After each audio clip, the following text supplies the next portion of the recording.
অনেক জায়গায় এরকম আছে, ফার্নিচার না দিলে, এটা সেটা না দিলে, তো ছেলেকে বিদেশে পাঠাবো, 5 লাখ টাকা লাগবে, এটার নাম কি?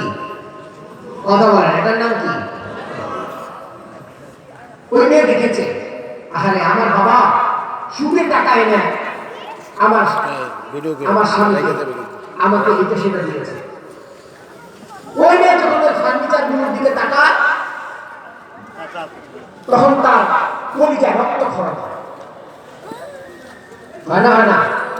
ওই স্ত্রীর সাথে ওই স্বামীর কি কোনোদিন মিল হবে? বলেন কথা, কোনোদিন নেই। আমার শ্বশুর হোসেন আহমেদ মাদানী রহমতুল্লাহ আলাইহি,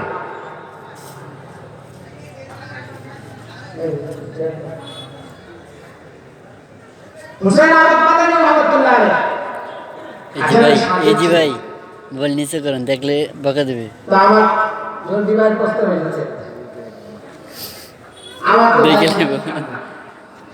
দেখলে খবর আছে। আমি তো এমন মানুষের মেয়ে বিবাহ করার জন্য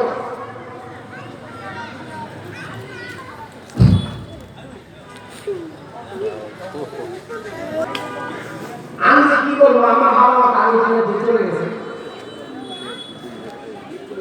কিন্তু সে কি আমার খুশি যে আল্লাহ একটা রিস্ক, একটা সম্পর্ক, এমন একজন মানুষ যিনি হুসেন আহমেদ মাদানী রহমতুল্লাহ আলাইহি শাহিদ ছিলেন, এত বড় বুজুর্গ, খেলাফত করতেছিলেন, ওনার মেয়েকে আমার কাছে দিবেন, এটা আমার কাছে ইসাআত বাজুরে বাজুরি তার বখশ খোদায়ে বখশিয়া।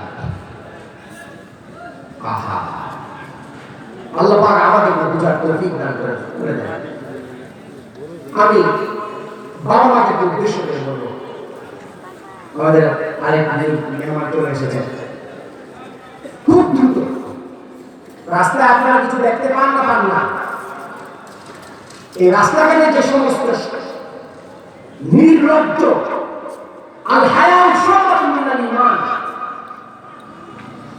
আল্লাহ রাসূল সাল্লাল্লাহু আলাইহি ওয়াসাল্লাম বলেছেন আল ঈমানু বিদউন ওয়া সাবউনা শুআবা, কোথাও বলেছেন সিত্তুনা শুআবা, আফসালুহা কাওলু লা ইলাহা ইল্লাল্লাহ ওয়া আদনাহা ইমাতাতুল আযা আনিত তারিক। আল্লাহ রাসূল সাল্লাল্লাহু আলাইহি ওয়াসাল্লাম বলেছেন ঈমানের ৭৭টি শাখা, কোথাও বলেছেন ৩৭টি শাখা, সর্বশ্রেষ্ঠ হলো লা ইলাহা ইল্লাল্লাহ, আর সর্বনিম্ন হলো রাস্তা থেকে কষ্টদায়ক জিনিসকে সরিয়ে দাও, কাউকে কষ্ট না দাও। এই হাদিসের মধ্যে এসেছে আল হায়াউ শুআবাতুন মিনাল ঈমান, লজ্জা হলো ঈমানের একটি অংশ। বলে লজ্জা হলো আর হাদিসের মধ্যে এসেছে রাসূলুল্লাহ সাল্লাল্লাহু আলাইহি ওয়াসাল্লাম বলেছেন ইদা লাম তাস্তাহি ফাসনা মা শিতা, তোমার যখন লজ্জা থাকবে না তখন তুমি যা খুশি তাই করতে পারো। লজ্জা যদি ঈমানের অংশ হয়, তাহলে নির্লজ্জতা এটা কি হবে?